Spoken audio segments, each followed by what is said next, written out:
Olá, sejam bem-vindos a mais um vídeo Visão Comparativa dos Evangelhos. É muito bom ter você aqui comigo.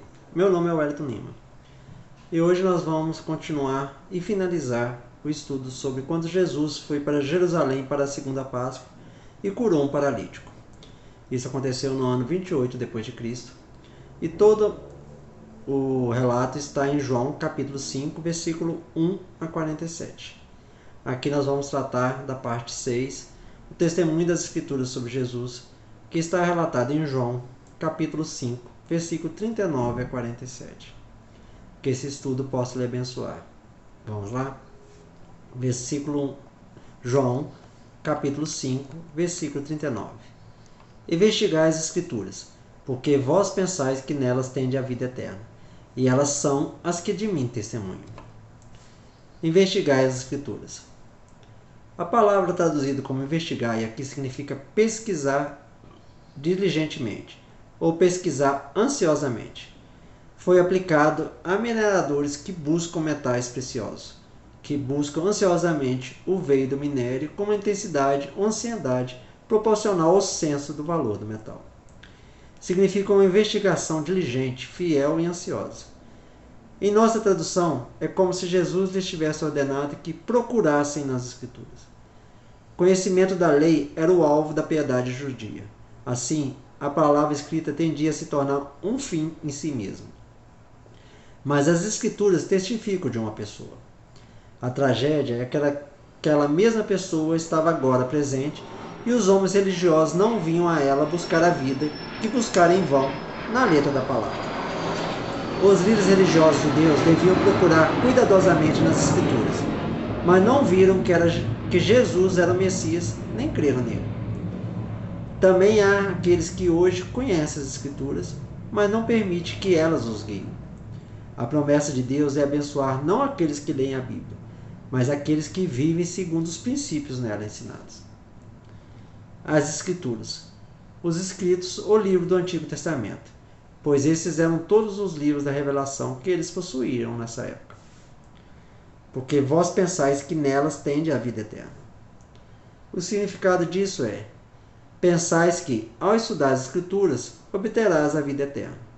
Você supõe que elas ensinem o caminho para a bem-aventurança futura e que, estudando-as diligentemente, vocês alcançarão. Elas são a que de mim testemunham. Elas testemunham o Messias. Elas preveem sua vinda e o modo da sua vida e morte. Versículo 40. E não quereis vir a mim, para que tenhais a vida. E não quereis vir a mim. Como se Jesus dissesse: embora o Antigo Testamento dê provas de que eu sou o Messias, embora vocês o procurem professoralmente para aprender o caminho da vida, e embora minhas obras o provem, vocês não virão a mim, vocês não virão a mim para obter vida. Com isso, podemos aprender que a vida deve ser obtida em Cristo. Ele é o caminho, a verdade e a vida, e só Ele pode nos salvar. Para fazer isso, devemos procurá-lo. Isso é, devemos seguir o caminho designado, como pecadores perdidos, e estar dispostos a ser salvos somente por Ele. A razão pela qual os pecadores não são salvos está na vontade. Os pecadores têm uma oposição particular a Jesus Cristo, para a vida eterna. Eles preferem qualquer outra maneira, e geralmente é somente após todos os outros meios sejam tentados é que eles estão dispostos a se submeter a Ele. Mesmo assim, somente se houver influência do Espírito Santo. E não quereis. O problema daqueles homens não era a falta de provas, era a má vontade de considerar qualquer prova que os levasse a Cristo. Entrincheirados em seu próprio sistema religioso, recusaram-se a deixar que o Filho de Deus mudasse a vida deles. Não podemos nos tornar tão envolvidos com a religião a ponto de perder Cristo de vista. Para que tenhais vida, ou seja, vida eterna, como é expresso no versículo anterior. Ela está em Cristo. Não apenas o propósito e a promessa da vida eterna, mas a vida em si mesmo. Ele tem disponibilizado-a. Ele dá o direito a ela, junto com todos os confortos advindos dela. Essa é a vontade do Pai e a finalidade do ato de dar de Cristo, de sua missão e vinda ao mundo. E está inseparavelmente conectado com o ato de crer nele. Versículo 41. Não recebo honra humana. como se Jesus dissesse: não digo essas coisas porque desejo aplausos humanos, mas explicar o fato de que vocês não acreditam em mim. A razão é que vocês não têm o amor de Deus em vocês. Nessa passagem, vemos que não devemos procurar aplausos humanos. É de muito pouco valor e muitas vezes impede os homens da aprovação de Deus. Os que não creram em Jesus Cristo dão evidência de que não têm amor a Deus. A razão pela qual eles não acreditam nele é porque não têm consideração por seu caráter, vontade ou lei. Versículo 42. Mas eu bem vos conheço que não tendes o amor de Deus em vós mesmos. Eu bem vos conheço. Como se Jesus dissesse: não diga que se opõe a mim pelo zelo pela honra de Deus e pelo amor pelo nome dele, porque eu me igualo a ele. Não é esse o caso. Conheço as disposições de suas almas, e sei que não tendes amor pelo seu nome, nem zelo pela sua glória. A incorrigível ignorância e o malicioso ciúme agitam seus corações. Vocês leram as Escrituras, mas não entraram no significado delas. Se vocês tivessem sido tão diligentes em descobrir a verdade, em vez de se apoiar em alegorias, falsos glossários e algo para lhe assistir em seus crimes, vocês saberiam que o Messias, que é igual a Deus, deveria ser o filho também do homem, e o herdeiro do trono de Davi, e que as próprias obras que faço são aquelas que os profetas predisseram que o Messias deveria realizar. Não tendes o amor de Deus. A constatação não se refere ao amor que vem de Deus, mas o amor a Deus. A prova do amor de Deus está em Cristo, conforme João capítulo 3, versículo 16. Deus amou o mundo de tal maneira que deu seu Filho unigênito, para que todo aquele que nele crê não pereça, mas tenha a vida eterna. E também em Romanos capítulo 5, versículo 8. Mas Deus prova o seu amor por nós através de Cristo haver morrido por nós, quando ainda eram pecadores. E como Deus nos ama, temos de amá-lo também, conforme Deuteronômio capítulo 6, versículo 5. E amarás ao Senhor teu Deus de todo o teu coração, e de toda a tua alma, e com todo o teu poder. E conforme está relatado na primeira epístola de João, capítulo 4, versículo 19. Nós amamos porque ele nos amou primeiro. Em vós mesmos, em seus corações. Assim como se dissesse: vocês não amam a Deus. Versículo 43. Eu vim em nome de meu Pai, e vós não me aceitais. Se outro vier em seu próprio nome, a esses aceitareis. Eu vim em nome de meu Pai, pela autoridade de Deus, ou dando prova de que foi enviado por ele.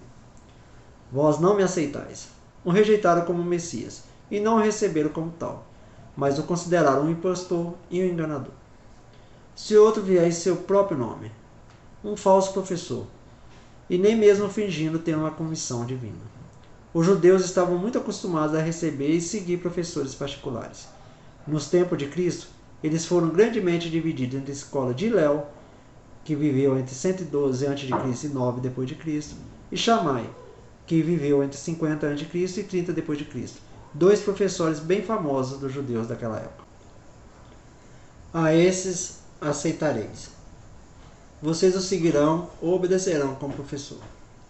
Como milhares deles, de fato, receberam Bar-Coquebas, o falso Cristo, que se levantou alguns anos depois, entre 132 e 136 d.C., no tempo do imperador Adriano, e que foi reconhecido como Messias até mesmo por alguns dos maiores rabinos, como particularmente o famoso rabino Akiba, que viveu entre 40 d.C. e 135 d.C. Assim, é fácil observar que, embora eles fossem tão relutantes em receber e preconceituosos contra o verdadeiro Messias, eles estavam sempre muito dispostos a receber qualquer falso Messias, e de fato seguiram muitos, em que se estabeleceram como libertadores temporais deles, como no caso de Teudas, morto em 46 d.C., e Judas da Galileia, junto com outros, conforme está relatado em Atos, capítulo 5, versículo 36 a 37, onde está registrado: porque antes desses dias se levantou Teudas, dizendo ser alguém, ao qual se juntaram cerca de 400 homens, ao qual foi morto, e todos que acreditavam nele foram dispersos e reduzidos a nada. Depois dele se levantou Judas, o Galileu, nos dias do censo, e perverteu muitos do povo atrás dele. E este também pereceu, e todos que acreditavam nele foram dispersos. Os judeus deram muitas provas de sinal dessa paixão durante suas guerras com os romanos. E em pouco antes da destruição de sua cidade, em 70 d.C., pois então muitos impostores surgiram, fingindo ser o Messias e prometendo libertação, pelas quais eles atraíram grandes multidões, como seu próprio historiador Joséfo nos informa. E a verdadeira razão deles terem rejeitado Cristo foi que ele não apareceu em muita pompa e glória externa, nem se sentou como um reino temporal, com a qual ele os libertaria do jugo romano. Versículo 44. Como podeis vós crer, se tomais honra um dos outros, e não buscais a honra que vem somente de Deus?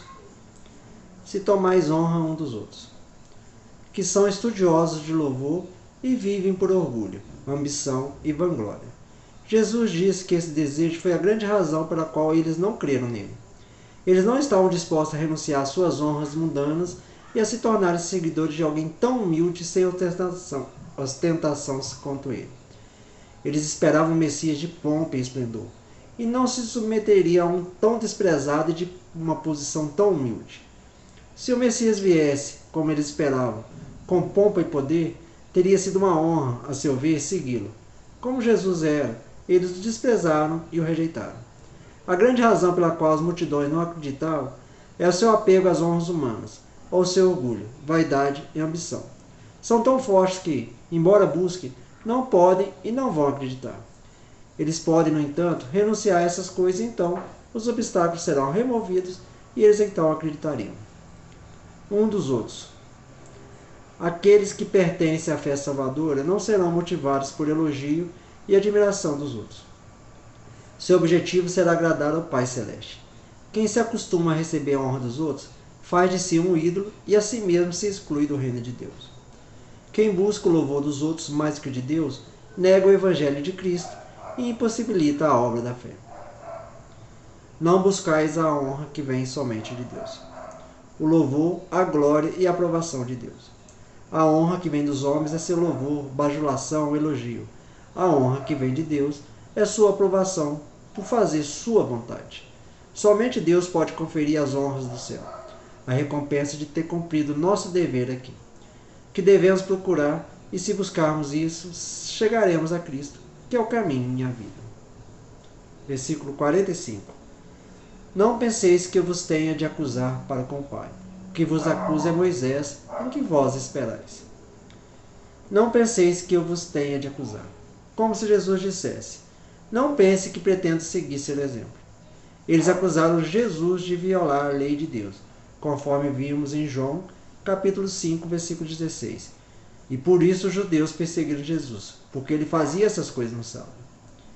Ele diz que não imitará o exemplo deles, embora implique que possa acusá-los. Para o Pai, para Deus. O que vos acusa é Moisés. Pode dizer que Moisés os acusa ou os reprova. Moisés escreveu sobre o Messias, predisse claramente sua vinda e ordenou que eles o ouvissem. Como não fizeram, posso dizer que desconsideraram seu comando. E como Moisés foi divinamente comissionado e tinha o direito de ser obedecido, assim seu comando os reprovou. Eles eram desobedientes e rebeldes.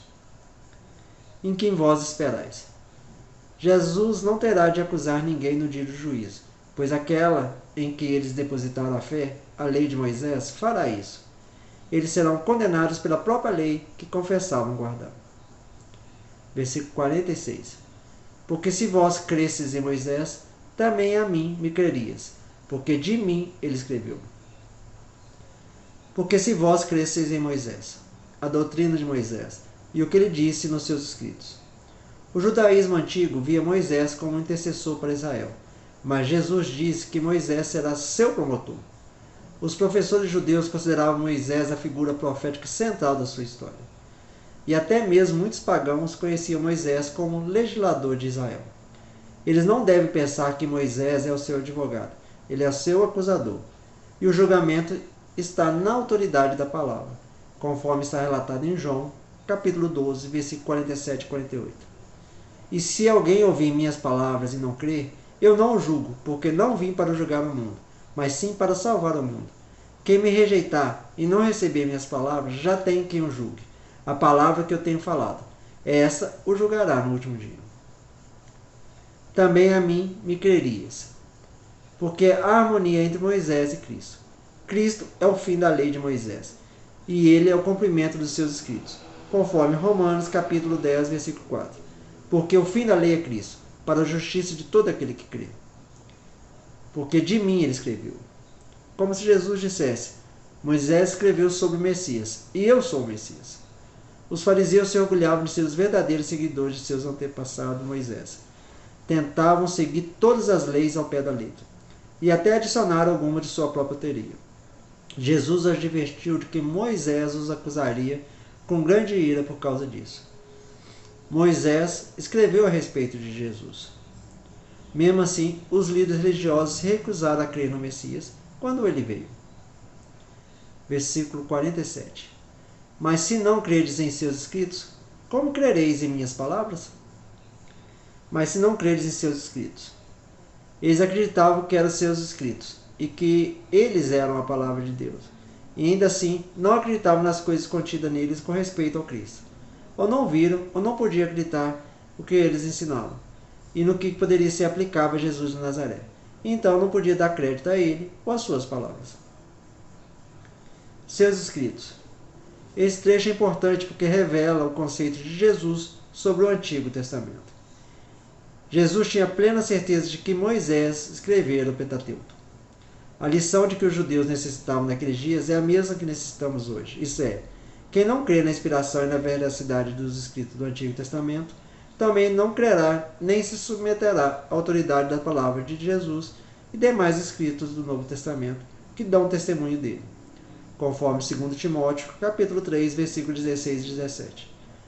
Toda a escritura é divinamente inspirada e proveitosa para ensinar, para mostrar erros, para corrigir e para instruir na justiça, para que o homem de Deus seja completo, plenamente instruído para toda boa obra. Como crereis em minhas palavras? Não que Moisés era maior do que Cristo, ou deveria ser acreditado mais do que ele.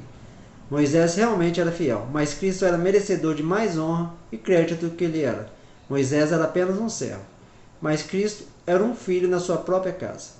Mas isso é dito com respeito aos judeus, para quem Moisés era contado em grande reverência e estima, e era mais provável que eles devessem considerar o que ele deveria dizer do que o que Jesus de Nazaré tinha a dizer, a quem eles menosprezavam. O que chama a atenção aqui? Vemos aqui que os judeus no tempo de Jesus estavam esperando um estado futuro e que as escrituras ensinam um modo de vida e é nosso dever também estudá-lo. Os bereanos são elogiados por pesquisar as escrituras, conforme vemos em Atos capítulo 17, versículo 11. E estes foram mais nobres do que os que estavam na Tessalônica, porque os quais receberam a palavra com toda a boa vontade, examinando a cada dia as escrituras para ver se essas coisas eram assim.